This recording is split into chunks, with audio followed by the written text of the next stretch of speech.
दा बर्तमान जोङो रांखान्थि उदांस्रि महरै जोङो गभर्नमेन्टआव 8,000 रां जों बिदों। जोङो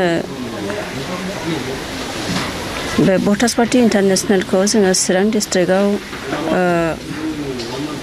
2014 सननिफ्रायनो जोङो मावबोदोंमोन। बे मावबोनायनि गेजेराव जोङो बिदि अधिवेशन खुंफेरनाय जायाखैमोन आरो जोङो दासो एबारसो फार्स्ट अधिवेशन खुंनाय जादों आरो बे अधिवेशननि गेजेरजों जोङो कमिटिखौ माने फुराना कमिटिखौ सिफायबाय आरो दा जोङो गोदान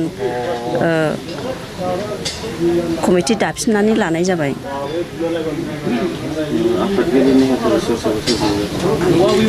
आफादगिरि जोङो बिजनि बर' बाजारनि बिथां समर बसुमतारीखौ जोङो डिस्ट्रिक्ट प्रेसिडेन्ट हिसाबै गायसननानै लाबाय आरो नेहाथारि हिसाबै बिनद बरदाङि ब्लकनि बिनद नार्जारी बिथांखौ जोङो सेक्रेटारि हिसाबै गायसननानै लानाय जाबाय। मा आयदायाव सावरायनाय जाबाय थांनाय मोनायाव जोङो बे खौ दाफुंनानै लानायनि गेजेरजों जोङो भटार्स पार्टी इन्टारनेशनेलखौ जोङो सिगांनिख्रुइ आरो दा जोङो साबसिनै बोरैबा जोङो मावलांनो हागोन बेफोरनि सोमोन्दै जोङो गोबां खोथा सरसा खालामनाय जादों। आलासि महरै गोजौ लेभेलनिफ्राय बाहागो लादों। आलासि महरै जोंहा स्टेट लेभेलनि इक'नमिक्स फ्रिडमनि प्रेसिडेन्ट बिथां धरणी सार आरो बेजों लोगोसे आलासि महरै दंफैयो जोंहा स्टेट लेभेलनि मेम्बार बिथां रन्जय सार। आङो दा चिरां डिस्ट्रिक्ट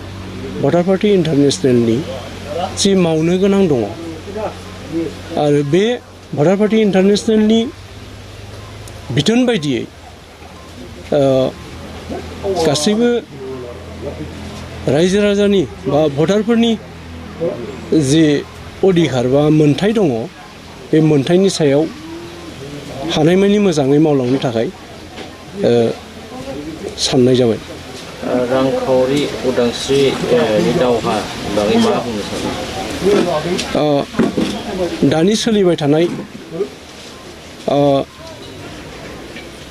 जि सरकारनि नीति बे सरकारनि नीति बायदियै सरकारनि जिनाखि रांखान्थि भटारफोरनि जि बा नागरिकफोरनि जि मोननो गोनां बे मोननायनि सायाव माखासे जिनाखि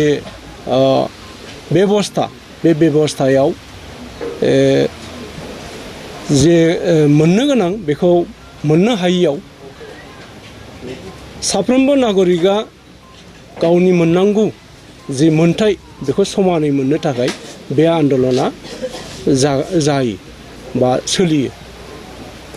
फैबाय थानाय बे उफ्रा बिसायख'थि तामुलपुर गसाइगाव नोंसिनिफ्राय माबायदि समर्थन होदों? जिनाखि फैबाय थानाय उफ्रा जि बिसायख'थि बे बिसायख'थियाव मोनब्रै जि समस्ति बेयाव जोंनिफ्राय माने नमिनेसन होनाय जादों आरो निस्सय बेयाव भटार पार्टी इन्टारनेशनेलनि जिनाखि बिजाथि बिथांमोनहा देरहानाया रोखा जागोन। लोगोसे बेवहाय थानाय बयखौबो खुलुमनाय थाबाय। दा जोङो भटार्स पार्टी इन्टारनेशनेल गिबियावनो बिश्व परिवर्तन मिशननि दैदेननायाव जोङो रांखान्थि उदांस्रिनि दावहा नांबोबाय थादों आरो रांखान्थि उदांस्रिनि दावहा नांनायजों लोगोसे जोङो दानि जिथु राजखान्थि जिथु सिस्टेम बेखौ नुनानै जोङो गिखांनाय मोनदों बिनिखायनो जोङो राजनैतिक भाबैबो जोङो खामानि मावनांगौ होननानै जोङो साननानै लादों। बिनिखायनो जोङो भटारफोरनि मोनसे पार्टी जि पार्टीया थांनाय 2016 सननि 17 नभेम्बर थारिखखालि भटार्स पार्टी इन्टारनेशनेल मुङै रेजिस्ट्रेसन जादों आरो बे भटार्स पार्टी इन्टारनेशनेला दिनैहाय राजनैतिक भाबै आन्दलन खालामनानै आरो जोंनि रायजो राजानिफ्राय बिजाथि महरै जोङो माखासे केन्डिडेट देरहा होनानै जोंनि मोननांगौखौ पार्लियामेन्टआव जों उत्थापन खालामनो थाखाय आरो पार्लियामेन्टआव जोंनि भटारशिप मोननो गोनां जिथु रांखान्थि उदांस्रि मोननो गोनां जिथु माने बियो दिन्दां जानानै दङ बे बुस्थुखौ जोङो आदाय खालामनानै लाबोनो थाखाय जोङो एमपि हरनो थाखाय जोङो सावरायदों आरो बे एमपि हरनो बा एमएलए हरनो थाखाय बे खोथाखौ जोङो बे थांनाय हरनि जिथु जोंनि थान्दै आफाद बे थान्दै आफादाव जों बेखौ सावरायनाय जादों आरो जों बेखौ हरनो हाबानो जों गोख्रैयैनो भटार्स पार्टी इन्टारनेशनेला रांखान्थि उदांस्रिनि दावहायाव जों देरहासारनो हागोन होननानै जों आसा खालामदों आरो जों बयबो रांखान्थि उदांस्रि मोननानै गोजोनै माने थानो मोनगोन होननानै जों आसा खालामदों आरो रांखान्थि उदांस्रि बुङोब्ला माबायदि रांखान्थि उदांस्रिया जोङो बे हादोरनि भारतबर्षनि जों सासे नागरिक आरो बे नागरिकफ्रा बे हादोरनि बे गणतन्त्र हादोरनि नागरिकफ्रा सरकारनिफ्राय गावनि सरकारनिफ्राय मोननो गोनां माखासे मोनथाय दं बे मोनथायखौनो जोङो डाइरेक्ट जोङो रिजार्भ बेंकनिफ्राय जोंनि नामाव खाता खुलि होनानै जोङो मोननायनि थाखाय जों बेखौ नाजादों आरो बे जनमुरि आय जिथु जिडिपि बे जिखौ बोसोराव खेबसे जनमुरि आय हिसाबै सरकारा राननानै होयो आरो बे राननानै होनाय जिथु जनमुरि आय पार केपिटा इनकाम बे पार केपिटा इनकामनि 50% जोंहा मोनखानांगौ दं बे मोनखानांगौखौनो जोङो बिदों आरो बेखौ मोनोब्लानो जों रांखान्थि उदांस्रि जों जानो हागोन दा बर्तमान जोङो रांखान्थि उदांस्रि महरै जोङो गभर्नमेन्टआव 8,000 रां जों बिदों बिनि बोसोरनैसो सिगां जों